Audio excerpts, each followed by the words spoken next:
Boa noite, pessoal. Então, nós vamos voltar com o nosso programa de educação continuada, depois da nossa reunião do mês passado. Hoje nós teremos um encontro sobre as doenças pilonidais, tá? Nós vamos ter hoje a presença do doutor Henrique, doutor Diego, doutora Renata. Então, eu vou passar a palavra para a doutora Cântia, que é a coordenadora da nossa PEC. É importante lembrar que nós temos o nosso canal do YouTube, em que essas aulas vão ficar disponíveis para vocês depois, então vocês vão ter sempre a possibilidade de assistir quantas vezes quiserem. Tá? Continuem com a gente. Um abraço. Boa noite, pessoal. Agradeço a presença de todos e nós vamos fazer o seguinte esquema. Eu vou apresentar todos os apresentadores para não ter que ficar intercalando o meu áudio para a gente melhorar a qualidade. E aí eu gostaria de pedir a todos que entrassem, que mantivessem o áudio desligado, fiquem à vontade se quiserem deixar a imagem ligada, não tem problema nenhum não, tá?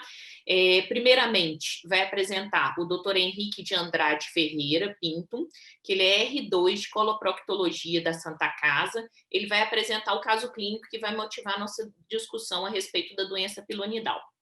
A seguir, o Dr. Diego Vieira Sampaio, que é titular da Sociedade Brasileira de Coloprocto, membro do grupo de coloproctologia da Santa Casa e coloproctologista dos hospitais São Francisco, Mater Dei, Veracruz e Socorro, vai apresentar o tema doença pilonidal. Ainda temos lugar para cirurgia ou apenas do laser?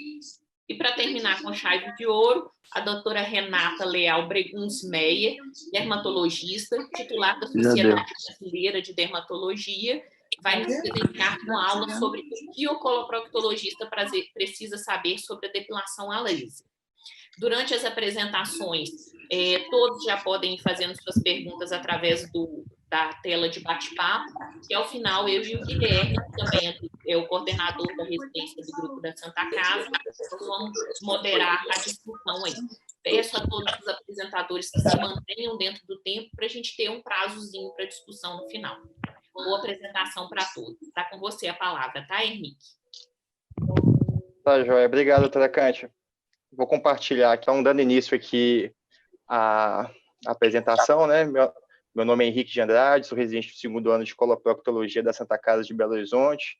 Gostaria inicialmente de agradecer a oportunidade de apresentar na PEC e representar os residentes aqui da Santa Casa.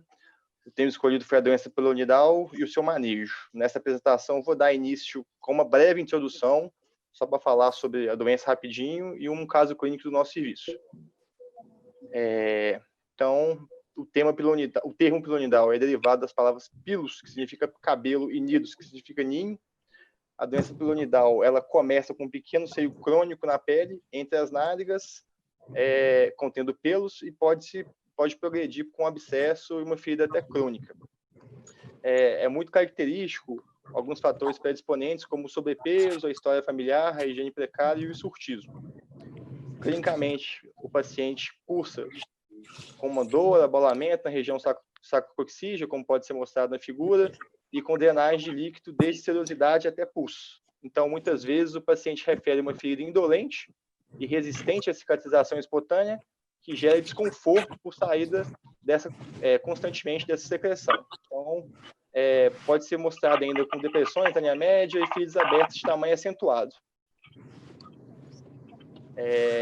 No caso aqui em questão, que eu vou expor, né, eu vou chamar a atenção para essa técnica, né, que é a técnica do né? É o retalho romboide. O retalho romboide foi optado por nós no caso que eu vou falar a seguir, porque é um procedimento muito útil, porém complexo e reservado para casos mais graves. Ocorre essa excisão em losango, que abrange toda a doença na linha média, e os estudos mostram que essa técnica apresenta menores taxas de infecção, recidivo e deiscência de ferida. Por isso que optamos por ela. Então, no caso clínico em questão, é um paciente do sexo masculino, de 52 anos, residente aqui em Belo Horizonte. O paciente vem encaminhado do centro de saúde para eczesia de doença pilonidal devido a abscesso de repetição. O paciente já chegou com esse relato. Previamente hipertenso, dislipidêmico, portador de insuficiência cardíaca e tabagista. Tinha uma história familiar negativa para câncer coloretal e estava em uso de rosuvastatina, AS, nalapril e atenolol. Ao exame, foi visibilizado doença sacrococcígea com ponto de flutuação e saída de secreção. Fizemos o exame proctológico completo, uma inspeção anal sem sinais de plicomas, fístulas ou abscessos, mamilos hemorroidários às 3 e 6 horas, um toque retal sem sangue em dedo de luva, um esfíncter normotônico com mucosa lisa sem lesões. Na retosegmoidoscopia rígida, ela foi até 20 centímetros, com preparo adequado e sem nenhuma alteração significativa.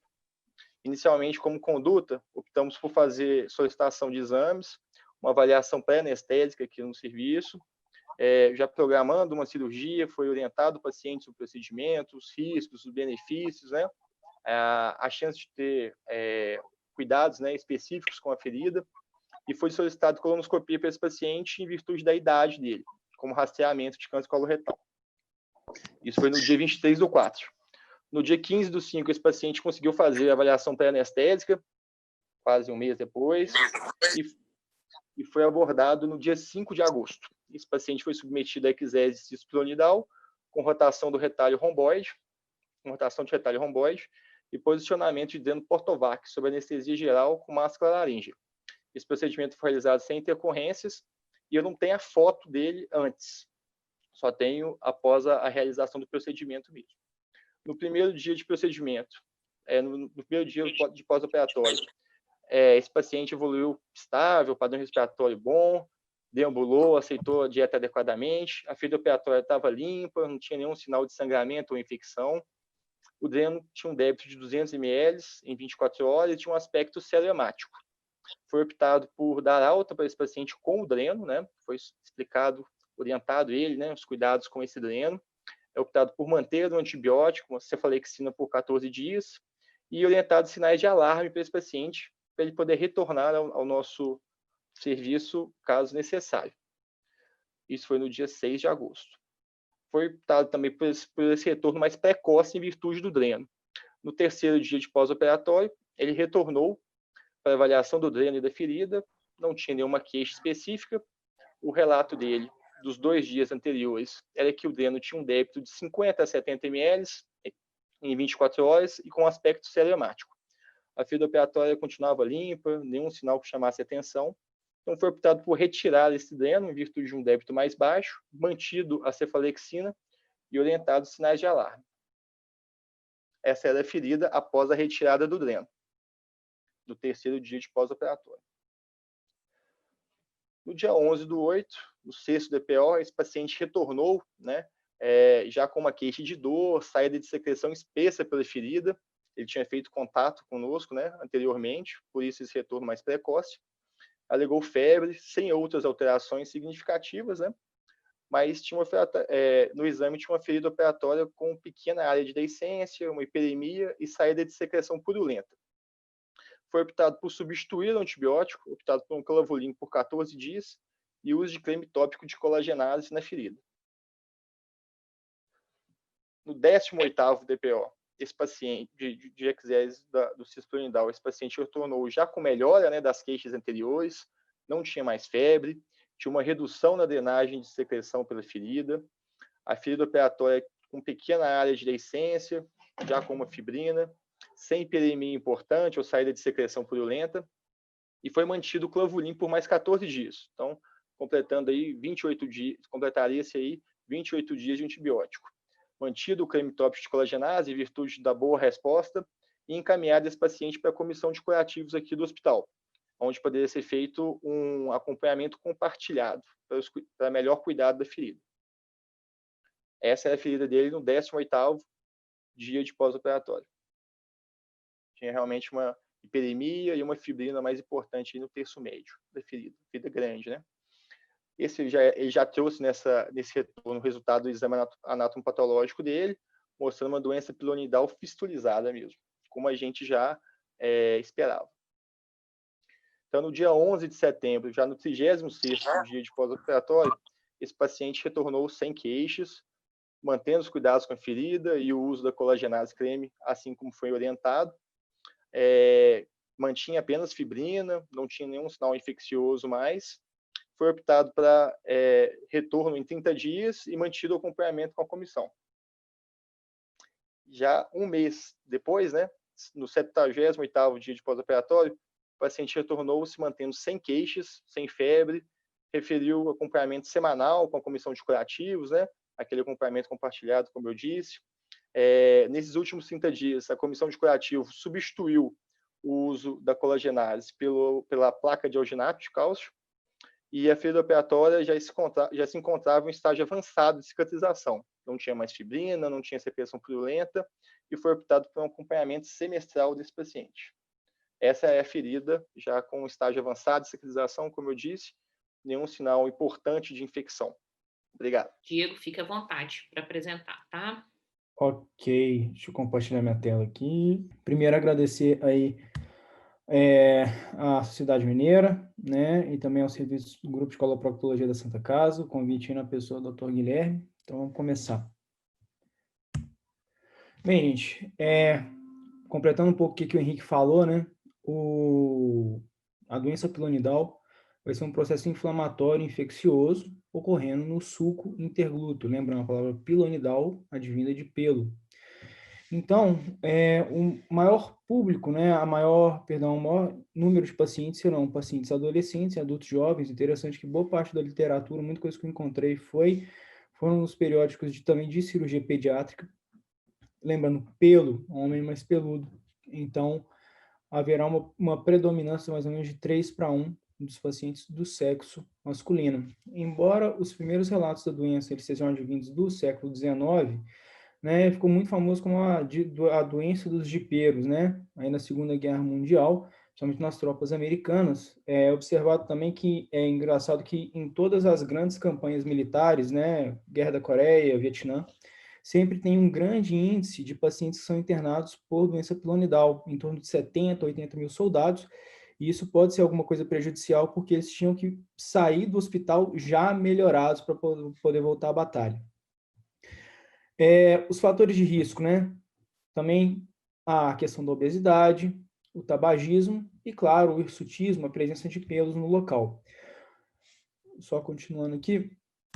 Com relação à fisiopatologia, existem 3 teorias principais. Uma congênita, né, que fala de algum resquício embriológico, que ela não é muito apoiada, e as adquiridas, que embora a maior parte da literatura ela fale a favor da teoria de Caridakis, né, a de Bascom ela também é suportada. Na de Bascom, o que vai acontecer? A gente vai ter um folículo piloso que ele pode se encher de queratina, ele vai se enchendo, aquele material contaminado, né, ele pode gerar um abscesso, e após esse período, essa loja abscedada, após a drenagem, ela vai se tornar um sinus, né? Vai se tornar aquele pertuito epitelizado com tecido de granulação, né? Aonde mais pelos podem se depositar no local, gerando às vezes novos abscessos, né? E a eliminação de secreção tão desconfortável pelo paciente. Já a teoria de Caridakis, né? Que ela é mais aceita, pelo menos na maioria da literatura que eu vi, que na verdade ela coloca o quê? Que na região do sulco interglúteo, né, pela presença de debris, restos celulares, né, a maceração do local, a própria pressão, quase uma pressão negativa que é realizada ali, né, a deposição de pelos no local, né, o pelo ele vai se inserindo realmente na pele, porque aquela pele macerada, já machucada. Então, os pelos eles vão penetrando na pele e realmente quase que cavando um túnel, né, aqui no subcutâneo, até que eles podem realmente, como eles são contaminados, né, eles podem então gerar um abscesso e se fistulizar e gerando um quadro que já é conhecido por todos. Aqui nessa figura a gente vê, bem na linha média aqui, né, a seta mais fina, mostrando que os pits, né, quer dizer, aqueles folículos pilosos, né, o ponto, assim, às vezes, de deposição dos pelos, e aqui superiormente, na seta mais grossa aqui, o orifício fistuloso com a presença de pelos sendo expulsos do local. Um artigo, acho que saiu em 2018, na Disease, né, de um grupo alemão, que eles viram, assim, uma coisa que eles também explicariam, aqueles pacientes que têm pouco pelo na região, como que eles podem, às vezes, apresentar ali a doença pilonidal? Né? Não só os pelos da região lombar e da região interglútea, mas também até eles encontraram pelos advindos da região occipital, né? Um único o único autor aqui, o principal autor aqui, ele fez a medida da força têncil de mais ou menos 1.200 fios de cabelo da região occipital. Aqui está a microscopia eletrônica de um deles. Aí dá para até entender como que ele consegue penetrar ali no sulco interglúteo, né? Então, ele tem um formato já mais pontiagudo, cheio de farpos, até lembra um pouquinho o fio Veloc, né? Então, ele consegue, então, ir entrando ali no tecido subcutâneo, né? Colaborando para a formação do sinus. Mas esse autor, ele fez a medida da força têncil de diversos fios de cabelo e encontrou que os fios da região occipital, eles têm uma característica semelhante com a da região lombar e da região interglútea, e pelo próprio local, após um corte de cabelo, por exemplo, esses fios eles podem se depositar na região interglútea também. Bem, vou falar um pouquinho sobre classificação, né? Existem algumas classificações, mas a mais usada que eu vi na literatura é a de Tesel, no qual, basicamente, embora tenha 5 tipos, ele está separando a doença aguda da doença crônica. A doença aguda é aquele paciente que simplesmente apresentou um abscesso, ponto. A doença crônica, né, ele fez uma divisão com base no que ele chama de área navicular. Navicular, porque, segundo o autor, lembra um navio mesmo, um barco, no qual as duas nádegas são aproximadas, é feita uma marcação ali no local, quase como o procedimento do retalho de Basco, né? E a parte inferior desse retalho, dessa área, ela vai ser, então, ela vai ser delimitada, né, pelo que ele coloca de triângulo anal, que é um triângulo que vai do cóccix até as tuberosidades isquiáticas, né, cruzando o ânus, né? E ele coloca assim que pode ser esse tipo 3, é quando o paciente ele tem alguns pits, né, realmente os postos folículos ali com história de drenagem de abscesso, uma coisa mais tranquila. O tipo 4, que já é uma doença bem mais extensa, quando tem a presença de pontos de drenagem fora do sulco interglúteo, e o tipo 5, quando o paciente já teve essa doença recidivada após qualquer tipo de procedimento cirúrgico. Então, a gente já conseguiu separar os tipos da doença pilonidal, na aguda e na crônica. A fase aguda, né, ela não vai demandar nada mais do que a drenagem, né? Então, é uma estrutura, ele tem aquela coleção purulenta, aquele abscesso, e quando ele é drenado, e principalmente por isso pode ser até feito em ambiente ambulatorial, tendo ali a sua cavidade, a sua loja ali limpa, né, retirando ali os debris, né, aquele tecido de granulação, às vezes, os pelos, tem uma chance de 60% de sucesso, quer dizer, aquilo ali nunca mais vai incomodar o paciente, né? Até interessante isso. Claro que, dependendo da literatura, evoluindo com 15% a 40% de recorrência. Alguns estudos, eles associaram tanto a drenagem do abscesso, quanto a ressecção simultânea ali daqueles folículos bem na fenda interglútea, ali no sulco interglúteo, né, semelhante ao procedimento clássico de Bascom, mas eles até, a drenagem pura e simplesmente, teve até uma menor taxa de recorrência do que esses procedimentos um pouco maiores, né? Já na fase crônica, agora a coisa começa a apertar, né? Embora, assim, existam numerosas opções e até muitos guidelines, eles colocam que é sempre interessante o cirurgião ele ter de 3 a 4 armas no bolso aí para ele poder poder determinar qual vai ser a melhor usada em cada paciente. Uma coisa que é colocada é que para doença crônica, o fechamento primário com uma tentativa a ressecção primária, perdão, com uma tentativa de fechamento, né, primário, ele sempre vai ser mais interessante do que a cicatrização por segunda intenção. Por quê? Leva um tempo de cicatrização menor, quase aqui 1/3 do tempo do que deixar a ferida aberta. E mais uma revisão da Cochrane mostrou que esses pacientes que têm um fechamento primário, assim, sem um julgamento melhor, eles têm uma taxa de recidiva, às vezes até não fechamento da ferida, maior do que o paciente que ele às vezes é deixado com a ferida aberta. Uma opção que a gente tem também para tentar diminuir aquela área cruenta também vai ser a realização da marsupialização da ferida, geralmente com um tempo médio de cicatrização em torno de 3 semanas. Interessante esse estudo de Stauffer, que mostrou que quando a gente faz um fechamento na linha média, às vezes a gente faz isso, acaba, às vezes, com uma doença pilonidal pequena, o pessoal, vou ressecar aquilo, fechar, não vai dar problema. Tem mais ou menos 67% de recidiva, né? E todo mundo já viu recidiva. Aquele paciente, depois de 2 meses de operado, com uma área desse tamanho aqui, cheia de tecido de granulação, o paciente não consegue sentar direito, está cheio de desconforto, ali secreta bastante, o paciente às vezes não consegue voltar às suas atividades, todo mundo está vendo aqui que essas feridas aqui já são crônicas, já tem um tempo que elas ocorreram. Então, a gente tem que então, temos de instituir algum meio, alguma medida para tentar diminuir esse tempo de cicatrização, diminuir o desconforto do paciente. Agora eu vou pular um pouquinho, falar de opções mais invasivas para depois ir para as menos invasivas. Uma vez que, então, eu tenho aquela ferida que está na linha média, eu tenho que evitar de cair pelo ali no meio, aquele pelo naquele tecido de granulação, basicamente eu estou repetindo a fisiopatologia da doença, então eu posso ter a opção dos retalhos, quer dizer, eu vou fechar a ferida com menos tensão, eu vou conseguir desviar a linha média e também superficializar o suco interglúteo. Um dos problemas é a própria forma ali do suco interglúteo que ajuda a puxar aqueles pelos, a manter aquele debris, aqueles restos celulares ali. E existem numerosas opções, né? Retalhos VY, zetaplastia, o retalho de Lindbergh, né? Que é o retalho romboide, que pelo menos na prática é o que eu acabo mais usando. Embora a literatura coloque a maioria dos trabalhos com um índice de recorrência de 0 a 6%, existem trabalhos com índices maiores de recorrência, até 15 a 20%, e, em geral, pelo que eu vi, que as técnicas de Caridaques e de Bascom, a de Bascom não é a técnica clássica de fazer só a ressecção dos orifícios, mas a do retalho, elas são as que têm os melhores resultados. Aqui só a gente vê um pouquinho dos retalhos, né, que o retalho romboide, que o Henrique já mostrou, e os retalhos VY.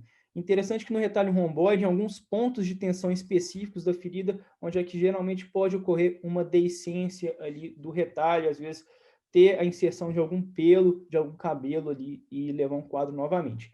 Só mostrando aqui o retalho de Bascom, né, que basicamente ele faz também o desvio da linha média, é marcado aqui com as nádegas fechadas uma área, uma vez que as nádegas estão abertas, então é ressecado desviando da linha média, né, a área doente, a área doadora, assim, do retalho, a parte que vai ser mobilizada, então, ela é dissecada e depois é levado o retalho. Como vocês veem, a cicatriz ela fica fora da linha média, né, permitindo, assim, uma melhor cicatrização.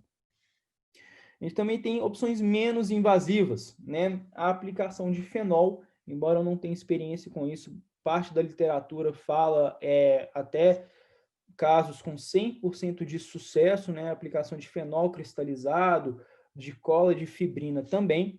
Uma técnica cirúrgica que é menos invasiva é a técnica de Bascom, a clássica, né, que eles colocam com pit picking, né, na qual é feita uma incisão paramediana, às vezes até uma incisão ao redor do orifício fistuloso fora da linha média, né, de mais ou menos meio centímetro de extensão, é debridado o trajeto fistuloso, né, retirando os pelos, né, aquele tecido de granulação, e geralmente ou pode usar tipo um punch biopsy ou uma lâmina 11, né, é feita a incisão ao redor dos pits, né, dos folículos pilosos sendo retirados. Em casos menores, né, até recomendado como uma técnica com alto índice de sucesso.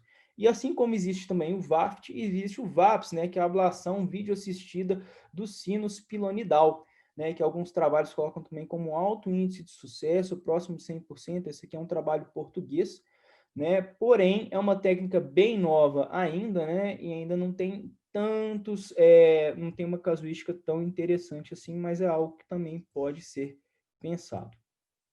Isso aqui é um algoritmo que saiu na Disease, né, acho que foi de 2019, né, no qual ele coloca que a doença aguda, drenagem, e a doença crônica, todas ele coloca a cirurgia, né?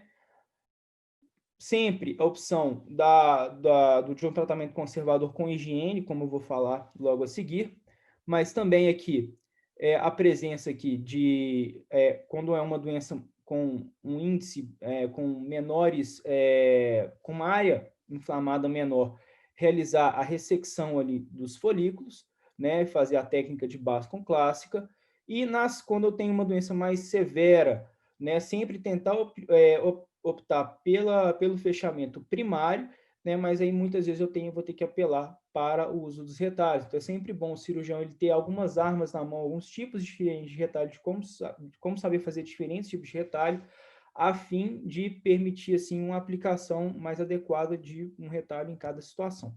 Mas em muitas situações que a gente vê isso aqui também. Toda vez é falado na questão de higiene, né? Por que a higiene? Né? A gente tem que pensar, se eu vou ressecar aquilo ali e eu vou deixar pelo cair dentro daquela área, então eu estou simplesmente repetindo a fisiopatologia da doença.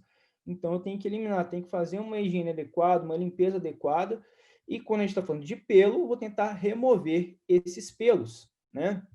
Tanto é que nesses parâmetros práticos, tipo os guidelines da Sociedade Americana, né, eles colocaram que na falta de um abscesso, na ausência de um abscesso, uma tentativa de depilação pode ser usado tanto para uma doença aguda, claro que já tendo sido drenado, quanto para doença crônica, como um tratamento adjuvante ou primário, né? Claro que os níveis de evidência não são tão fortes assim, mas é uma recomendação forte entre os especialistas.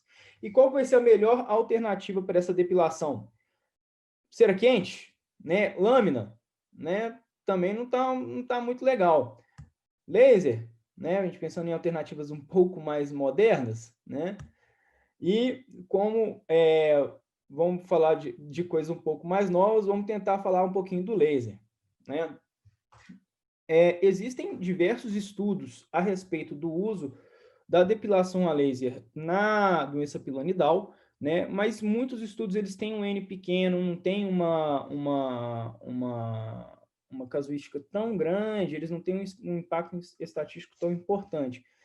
Existe já um protocolo de um estudo, de um trial randomizado, né, ocorrendo, mas ainda não saíram os resultados.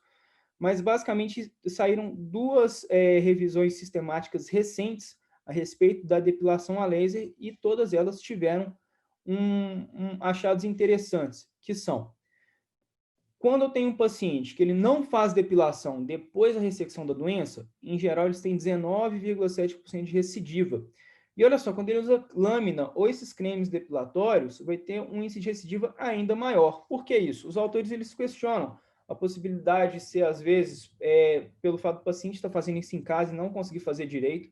Isso eu já vi em alguns pacientes meus, mesmo usando máquina, tesoura, tonsura, né? Evitando usar a lâmina propriamente dita para não machucar a pele, né?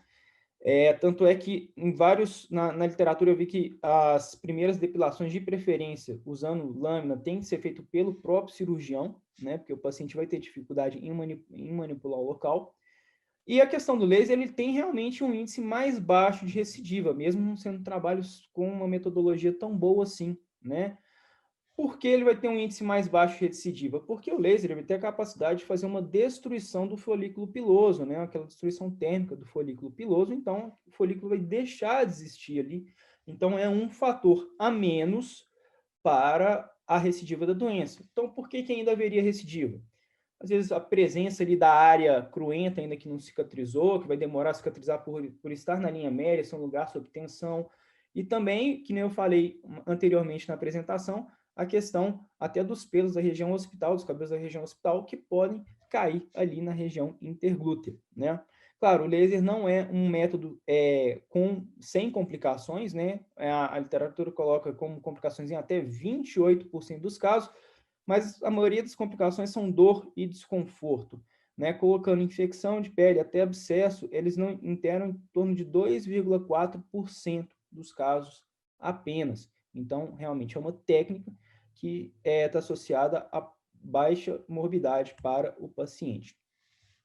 E esse trabalho aqui mais novo, ele realmente colocou que, a despeito dos bons resultados, ainda há uma escassez na literatura de resultados de maior impacto. Mesmo assim, é algo que mal ao paciente não vai fazer e que deve ser tentado justamente por agir no cerne, né, da doença pilonidal, que é o pelo, né, bem mais eficaz que o uso de lâminas ou quaisquer outros métodos que não destruam o folículo piloso em si. Como mensagens finais, o que a gente pode deixar é o seguinte: o exame adequado do paciente ele é essencial, né, uma avaliação primária do paciente já consegue determinar ao cirurgião qual vai ser a melhor técnica, às vezes avançar um retalho, ou tentar fazer uma ressecção primária, tipo uma técnica de Bascom, ou às vezes tentar conduzir esse paciente conservadoramente só com a depilação, por exemplo.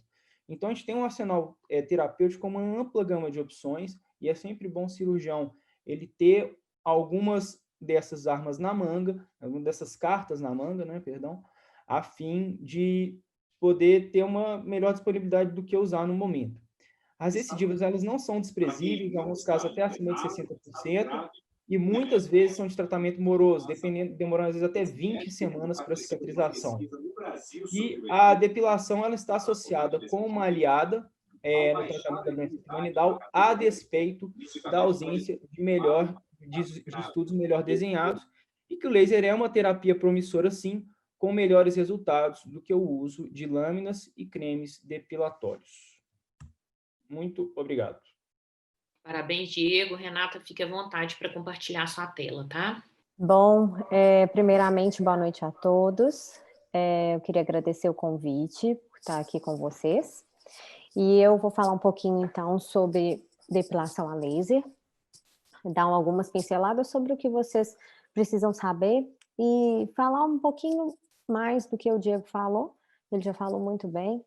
Vou complementar só com algumas outras informações. Então, o motivo da gente fazer depilação a laser na doença pilonidal, né, já justificado pela etiopatologia, que está sempre relacionada ao pelo, que está ali na fenda glútea. O barbear ou a depilação a laser, eles podem servir como um tratamento auxiliar na doença ativa, pode ser o único agente de terapia, às vezes naqueles cistos muito pequenos, assintomáticos, e pode ser ferramenta preventiva de recorrências e formação de abscesso. Na verdade, a maior utilidade do laser, né, hoje estabelecida, é para isso, para a gente tentar prevenir as recorrências após o tratamento cirúrgico. Então, esse guideline da Sociedade Americana de Cirurgia Coloretal, ele fez uma revisão de todos os artigos até 2017, e assim como o Diego falou, os estudos ainda são pequenos, são estudos não randomizados, mas enfim, sendo usado como adjuvante ao tratamento cirúrgico, a depilação a laser, ela resulta numa recorrência mínima da doença pilonidal.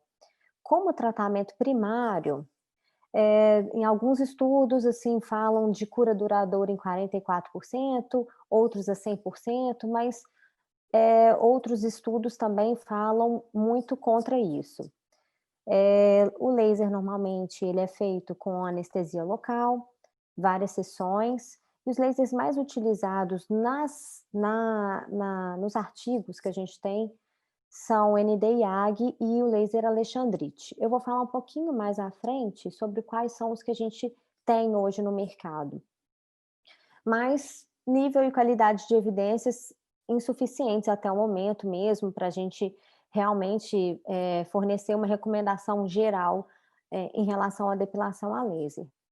Esse já foi um estudo de 2018 que ele tentou realmente comparar o resultado entre você fazer só cirurgia e você associar a depilação a laser pós-cirurgia. Foi um estudo retrospectivo, feito lá na França, numa população pediátrica. O grupo controle, então, era o grupo de apenas cirurgia. A depilação a laser ela era feita a partir da margem anal até 2 centímetros acima do cisto e também fazendo 2 centímetros de largura de margem. O que mais incomoda na depilação a laser, gente, é a dor, tá? Ainda os lasers que são mais eficazes em curto período de tempo são lasers que são doloridos. Mas normalmente com anestesia tópica e um jato de ar frio, a gente tem hoje alguns aparelhos que ajudam a gente a fazer esse jato de ar frio e que resfriam a epiderme, assim a gente tem uma tolerabilidade melhor, sabe? Acaba sendo bem tolerado, tá? Com uma dor dita como leve a moderada. E nenhum efeito colateral nesse estudo aqui foi visto, mas a gente vê na nossa prática clínica alguns efeitos colaterais, que eu vou dizer mais à frente, mas dentro eles o mais comum é dor mesmo. O intervalo entre as sessões de 6 a 8 semanas, com 5 sessões. Eles, então, chegaram ao resultado de uma taxa de recorrência realmente menor no grupo tratado com laser em comparação ao grupo controle, com um P significativo. No grupo controle, o tempo de recorrência médio foi 14 meses depois da cirurgia, e nenhum dos 12 casos tratados com laser mostrou cicatrização anormal ou sinus persistente, o que levou os autores a levantarem também a hipótese de que o laser ajudaria também na cicatrização pós-cirúrgica. Então, fazendo algumas ponderações sobre a depilação a laser, então. Ela já é usada há anos na doença pilonidal, mas realmente a gente ainda não tem recomendações padronizadas, né? Sempre que eu recebo pacientes com esse objetivo, a gente faz a depilação na região, da mesma forma que a gente faz em outras regiões do corpo, né? Não tem uma padronização. O número de pacientes tratados permanece limitado. Poucos relatos realmente sugeriram que a depilação isolada pode ser o tratamento primário mesmo, sem cirurgia. Teve um único estudo prospectivo controlado em 2015, que na verdade acabou mostrando uma recorrência mais comum no grupo de laser sozinho, comparado à cirurgia. Então, a gente ainda vê que, como tratamento mesmo primário, a cirurgia ainda é o padrão ouro, né? Eu acho que o laser ele é bem interessante nessa questão de a gente evitar as recidivas mesmo pós-cirurgia. E tem realmente ainda mais estudos nesse, né, comparando mesmo a questão da cirurgia sozinha com a cirurgia associada ao laser, mas ainda são estudos de pouca relevância, são mais relatos de casos, estudos não controlados. Então, tem essa suposição também do laser ajudar na cicatrização, né? Evitando úlceras tardias, úlceras crônicas. A eficácia depende do número total de sessões de laser, gente. Então, assim, isso é muito importante vocês saberem, porque não é apenas uma sessão de laser vai resolver o problema do paciente. Uma sessão, ela reduz mais ou menos 15% do número de folículos. A gente precisa de 5 a 6 sessões, em média, para a gente conseguir realmente fazer uma depilação efetiva e duradoura da região. E o intervalo entre elas, na maioria dos estudos, de 6 semanas. Falando então um pouquinho mais sobre laser, os lasers que a gente tem hoje no mercado, mais frequentemente são o laser diodo, o Lightyear é a máquina mais famosa, a mais comum. A gente também tem o ND-YAG, o Alexandrite e a luz intensa pulsada.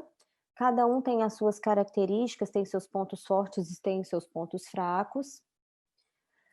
Como que o laser funciona? Ele emite uma luz na superfície da pele, que uma parte vai ser refletida, outra dispersa, outra transmitida e uma parte vai ser absorvida. Da parte que é absorvida, essa energia ela vai aquecer um cromóforo-alvo na pele. E cada laser vai ter um cromóforo-alvo. No caso da depilação a laser, o cromóforo-alvo é a melanina. Então, o que a gente tem que tentar pegar? A gente tem que tentar pegar essa melanina do pelo e não a melanina da pele. Então, na escolha do laser é muito importante isso, para a gente tentar evitar as complicações como queimaduras. Então, a luz intensa pulsada, por exemplo, tá nessa figura da direita, que também às vezes é usada para depilação a laser, ela dispersa mais a sua energia e ela alcança mais essa melanina da superfície da pele. Então, a luz intensa pulsada, ela é melhor para depilação nos fototipos mais baixos, nas peles mais claras, para a gente evitar a queimadura. Os candidatos ideais ainda, dos lasers em geral, de todos que a gente tem, ainda os candidatos ideais são pacientes de pele clara, com pelo escuro e grosso. Mas, obviamente, a gente consegue tratar mesmo os pacientes de pele negra, com muito cuidado, né? Sabendo eleger o melhor laser para esse paciente, para a gente ter a menor chance possível de causar uma queimadura. Então, por exemplo, o laser diodo e ND-YAG, eles são lasers que eles conseguem selecionar mais a melanina do pelo, eles conseguem ir na profundidade um pouquinho maior. Então, a gente usa para fototipos mais altos também. Já luz pulsada e alexandrite, a gente já tem que usar mais em fototipos mais baixos, peles mais claras, para realmente evitar a queimadura. Falando então sobre as complicações, né? A gente tem foliculites, eritema, edema, complicações oculares que são raras, mas podem acontecer se a pessoa não estiver usando o EPI de forma correta, né? Tem que usar um óculos de proteção. Dor, crostas e púrpuras, queimaduras, bolhas, que é o que a gente vê assim muito. Cicatrizes permanentes, alterações pigmentares, então pode ficar manchado, ou branco, ou manchado de escuro. E uma coisa que eu acho importante hoje em dia, a gente tem visto muito o aumento desse efeito colateral, que é o afinamento dos fios e aumento paradoxal dos pelos. Então, hoje a gente está vendo uma proliferação de clínicas, né, de depilação a laser. Em cada esquina a gente vê, dentro de shopping a gente vê. E o que normalmente eles fazem, esse pessoal dessas clínicas? Eles vendem pacotes de 10 a 15 sessões. E para evitar os efeitos colaterais, eles acabam usando energia muito baixa. Usando energia muito baixa, eles podem ter dois problemas. O primeiro é o afinamento do fio. Então, em vez de eu conseguir matar aquele folículo, eu acabo afinando aquele fio. E com o pelo ficando mais fino, fica mais difícil da gente tratar. Chega num ponto que aquele paciente com pelo muito fininho, ele não responde a nenhuma depilação a laser. E o outro problema é o aumento paradoxal dos pelos. Então, da mesma forma que com o afinamento dos fios, essa energia que eles usam tem sido baixinha para eles ficarem mais seguros, mas ao invés de matar o folículo, acaba estimulando o crescimento de pelos. E aí o paciente não vai ter melhora. Normalmente, o que a gente vê é um número médio de sessões 5 a 6 é suficiente, né? Então, a gente usando a energia adequada, a gente consegue resolver o problema do paciente em 5 a 6 sessões, intervalo médio que a gente usa na nossa prática de 4 a 6 semanas, e os resultados, eles dependem muito do operador, principalmente por essas coisas que eu disse, para a gente tentar evitar essas complicações. Bom, eu espero que eu possa ter acrescentado alguma coisa na prática clínica de vocês, e eu estou à disposição para qualquer dúvida. Obrigada. Renato, muito obrigada pela apresentação, parabenizo os três, foram excelentes as apresentações e acho que a gente vai ter um vasto espaço aqui para discutir.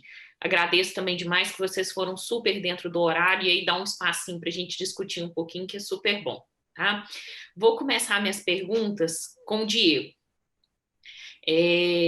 Quando a gente teve que meio que de última hora escolher esse tema, porque o tema inicial estava batendo com as reuniões da Sociedade Brasileira, eu achei excelente, porque assim, de verdade, para mim, a depilação a laser mudou minha visão da doença pilonidal.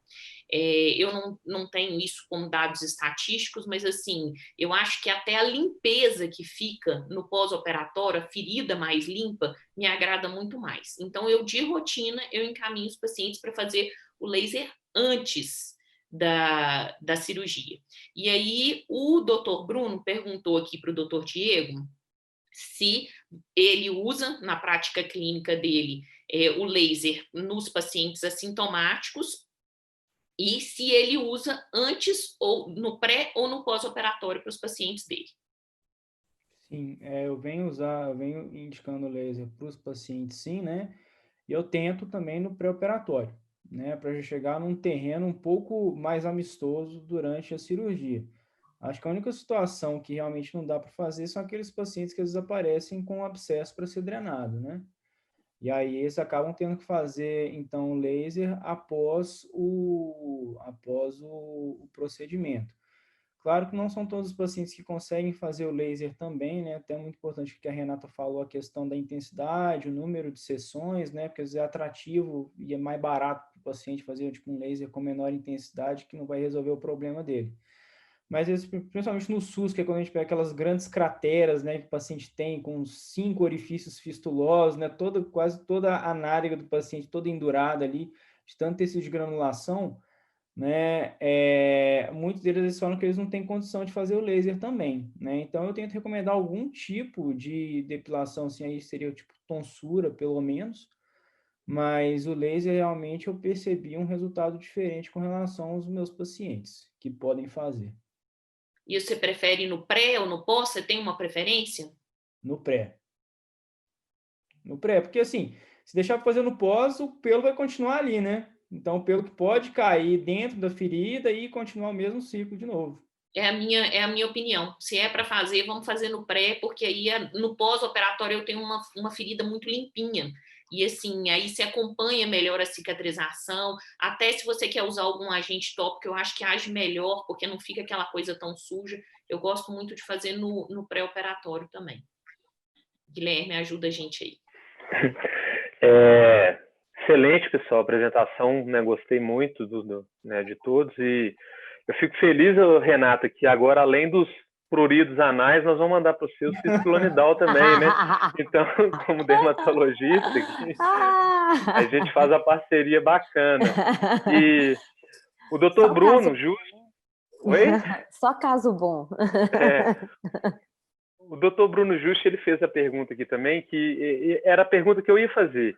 Ele falou que a maioria das clínicas que fazem depilação a laser não realizam o procedimento antes da cicatrização completa da ferida. Então, qual seria o melhor momento para a gente orientar os pacientes a procurá-la? Qual seria o tempo depois da cirurgia? Tem um tempo? Então, pode atrapalhar essa cicatrização mesmo da cirurgia? Então, nessa revisão que eu fiz, né, eles realmente mostram que não atrapalha em nada a cicatrização, que pode até ajudar.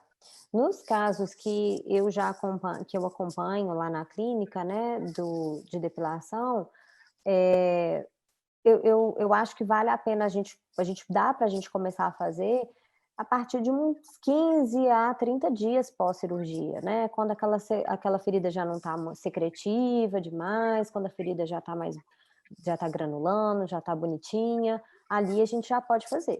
Se está inflamatória demais, secretiva demais, aí não tem jeito de fazer. Ótimo. Renata. Oi.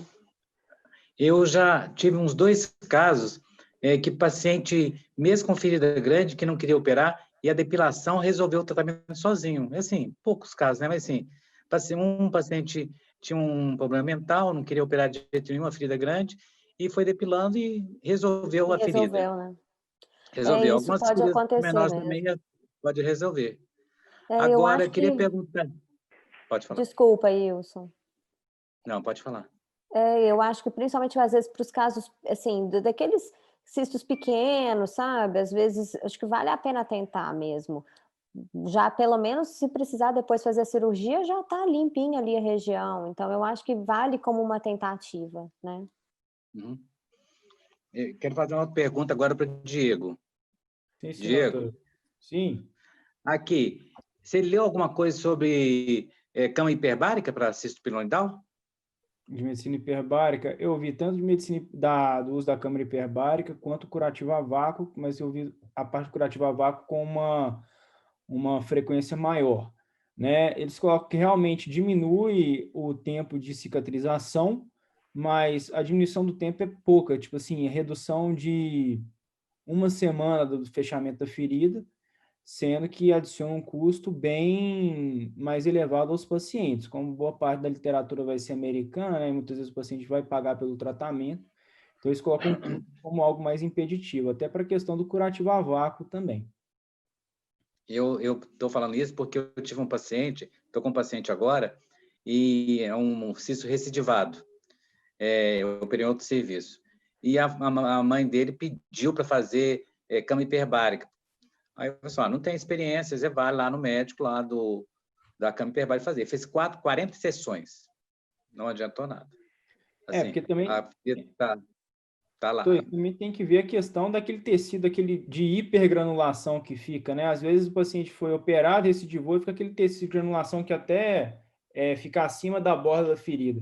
Aquilo ali, Não, isso aquilo não vai ser resolvido com hiperbárica, não. Pois é. Mas ela começou a fazer a cama hiperbárica no pós-operatório, para acelerar a ferida, fechar a ferida. A ferida foi até uns 2, 3 meses e parou. Agora está fazendo curativo com alginato de prata e, se não resolver, talvez fazer curativo a vácuo, né? Aí tem que ver a questão do tecido de anulação ali também, né? Às vezes você vai ter que dar uma curetada ali de novo, né? Mas ele não quer mexer cirurgicamente, não. Ainda bem. Porque a gente tem costume... Cante, desculpa, eu estou atravessando aí, se quiser fazer alguma pergunta. Porque a gente estava até hoje, né, de manhã, acabou que a reunião nossa da Santa Casa acabou sendo de cisto pilonidal também, né, de doença pilonidal. Então, a gente discutiu alguma coisa e o que a gente vê é que a coloproctologia acabou herdando, né, porque a gente comentou, não é uma doença do ânus, não é a doença do reto, não é do cólon, e acabou ficando para a gente. Que antigamente o pessoal da cirurgia geral, eles faziam muito procedimento e hoje eles acabam passando para a gente. E o que a gente via é que a maioria pelo menos os preceptores que eu tive, o pessoal da cirurgia geral que eu já acompanhei, sempre optava pela técnica aberta, né? Fazia essa cirurgia e deixava a cicatrização por segunda intenção. Então, o Diego já mostrou em relação aos dados, mas eu particularmente eu não gosto, né, de fazer cirurgia aberta, nunca fiz.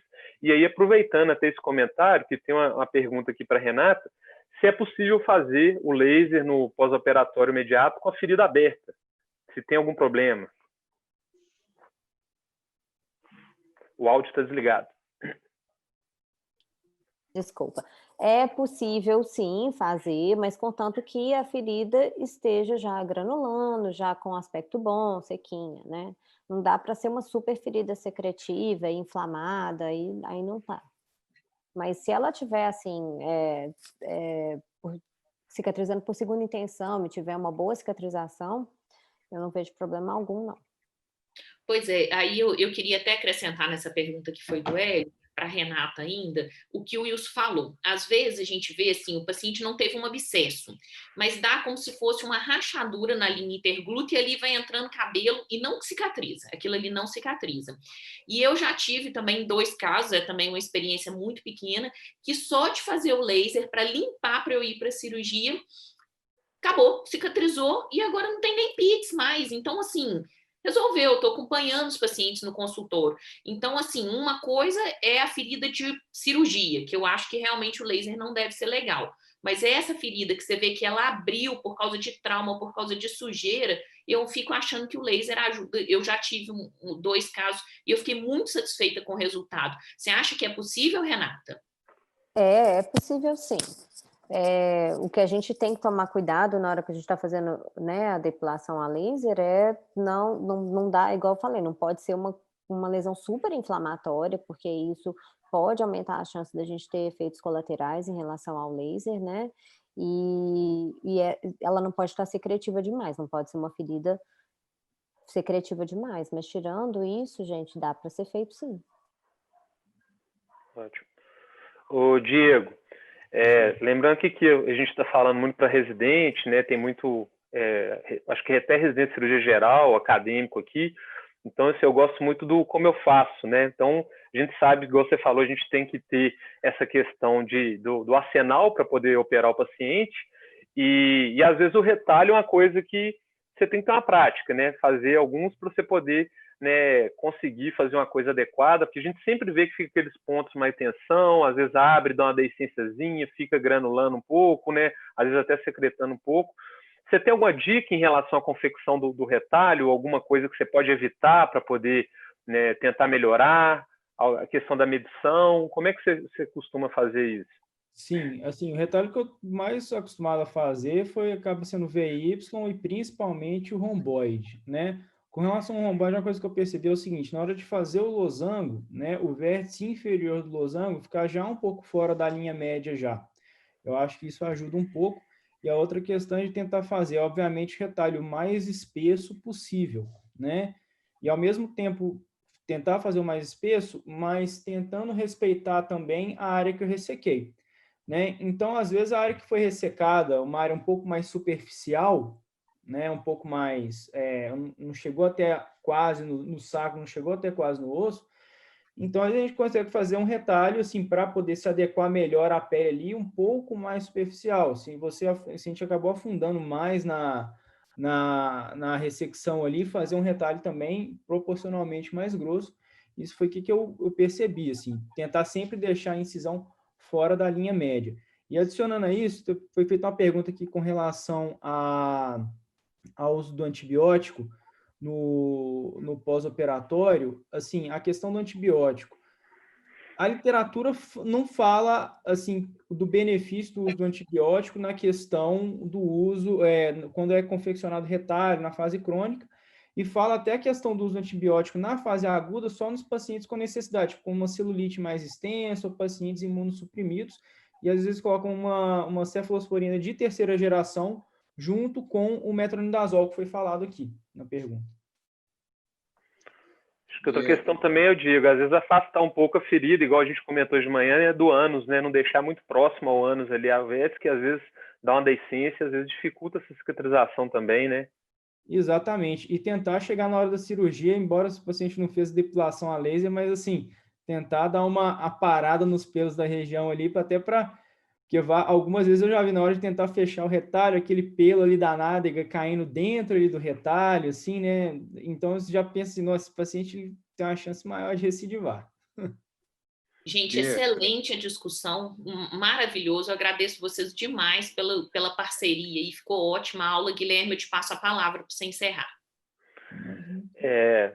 Bom, pessoal, então, primeiramente, né, não tem como deixar de agradecer a Sociedade Mineira, porque um evento, né, bacana demais. A gente até já conversei com a Cântia, conversei com o Hélio, que é uma das coisas boas que o Covid trouxe para a gente foi essa reunião virtual, né? Então, talvez, né, não sei, fique, porque a gente está vendo aulas aí hoje, e hoje eu acho que até deu mais, porque eu tomei a liberdade de até conversar com a Cântia, eu convidei uns acadêmicos que acompanham a gente na Santa Casa, mas é bom que pega, né, a Sociedade Mineira de Coloproctologia, então a gente está pegando o estado inteiro, né, às vezes a gente tem pessoas de outros estados participando, então talvez seja uma coisa que veio para ficar. Agradecer demais o Diego, né, que todo mundo sabe, é excelente profissional e sempre disposto, né, toda vez que eu pus ele na fria, sempre me ajudou, né, sempre que eu peço, ele está ali. E a Renata também, né, que, igual eu falei, é excelente pessoa, né, conheço desde a faculdade, né, o único defeito dela que a gente comete é o marido, né, mas isso a gente acaba tolerando ele, né, para quem não conhece, gente, o marido da Renata é o Matheus Mata Machado, que é colega nosso lá da Santa Casa, que senão depois... Prazer aí, viu, galera? Mata Machado. Te agradeço demais, Renata, também, que prontamente, né, atendeu o nosso chamado aí, né, que já Imagina, foi um prazer. De referência nossa aí. Então, pessoal, espero que, né, todo mundo tenha gostado. Nós preparamos o tema com muito carinho, porque até mudamos de última hora, né, Cântia? Porque a Sociedade Brasileira criou o curso continuado, né, deles, e o nosso tema seria doença sexualmente transmissível. E só que semana que vem vai ter já aula da Sociedade Brasileira, vai ter aula também da Sociedade Mineira sobre DST, e um tema que a gente achou que não estava contemplado em programa nenhum foi a doença pilonidal. Então, acredito que, para mim, pelo menos, eu achei excelente, apesar de eu ser meio suspeito para falar, porque eu ajudei na organização, mas parabéns mesmo, né? O Diego, sempre, as aulas dele eu acho muito boas e sempre, né, disposto a ajudar a gente. Henrique também, né? Obrigado por ter apresentado o caso, né? Já chamei, ele prontamente falou que poderia apresentar sem problema nenhum, né? E Cântia, muito obrigado. Cântia e Guilherme, o Bruno tinha planejado falar do nosso próximo evento, então você pediu para o Guilherme encerrar, mas deixa o Bruno. Ótimo. Por favor, desculpa, Guilherme. Não, que isso. Gente, é só agradecer mesmo. Eu acho que as apresentações foram de excelente qualidade. Eu acho que a PEC ela é um orgulho da Sociedade Mineira de Coloprocto e cada vez está sendo melhor, com alto nível de apresentação, uma coisa muito científica. Isso ajuda demais os nossos residentes a saírem com a formação mais completa. Eu convido vocês para a PEC do mês que vem, que vai ser na segunda, quarta-feira do mês, e convidar vocês também para o nosso evento semana que vem, que é o evento da SMCP Virtual, que é o nosso evento quinzenal da sociedade. Semana que vem nós vamos ter o prazer de contar com o Dr. Sidney Nadal, que é o presidente atual da Sociedade Brasileira de Coloproctologia. Nós vamos ter como moderadora a doutora Alice Capobianco, que é titular da Sociedade Brasileira de Coloprocto e também coordenadora do Serviço de Coloproctologia do Hospital Luxemburgo. E manter você sempre junto conosco. Eu acho que vocês são o motivo da gente se empenhar tanto para a parte científica. Acompanhe a gente no nosso canal do YouTube, porque lá nós temos todas as aulas e com isso a gente vai tentando sempre manter o alto nível das apresentações com palestrantes de todos os serviços e até palestrantes internacionais. Boa noite para todo mundo e até semana que vem.